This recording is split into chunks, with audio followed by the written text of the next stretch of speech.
राज्यातील विदर्भ, मराठवाडा आणि मध्य महाराष्ट्रात गेल्या काही दिवसांमध्ये तापमान लक्षणीय वाढ झाली आहे। अनेक भागात उष्णतेच्या लाटेसारखी स्थिती निर्माण झाली आहे। अकोल्यातही सलग दुसऱ्या दिवशी पारा 44 अंशांवर गेलाय।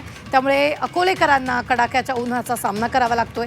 राज्यात सध्या काही भागात उष्ण आणि दमट वातावरणाची नोंद होते।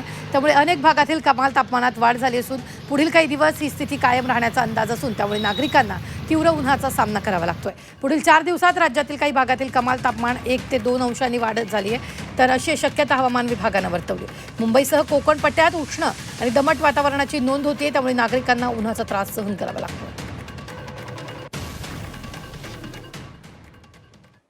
दुपारी 12 ते 4च्या दरम्यान तुम्ही घरातून बाहेर पडणं टाळा। आणि जर तुम्हाला अगदीच जायचंच असेल तर स्कार्फ बांधणे, सनग्लासेस, टोपी घालणे, छत्री घेणे या गोष्टी तुम्ही पाळा।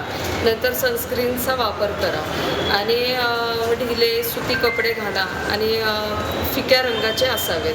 त्याच्यामुळे हीटस्ट्रोकचे प्रमाण कमी होण्यास मदत होईल। तर एखाद्या व्यक्तीला उष्माघातामुळे जर स्ट्रोक बसला असेल किंवा इतर काही लक्षणं असतील जसं की डोकेदुखी, मळमळणे, चक्कर येणे आणि उलटी होणे आणि जर काही एखादी व्यक्ती उष्णतेमुळे रस्त्यावर पडली असेल तर त्या जागी आपल्याला त्या व्यक्तीच्या अंगावर थंड ओल्या फडक्याने पुसून घेणे, डोक्यावर थंड पाण्याने पुसून घेणे, शुद्धीत असेल तर त्याला थंड पाणी प्यायला देणे, मोकळ्या हवेच्या ठिकाणी त्याला सावलीमध्ये बसवणे ही काळजी त्या जागी आपल्याला घेता येऊ शकते।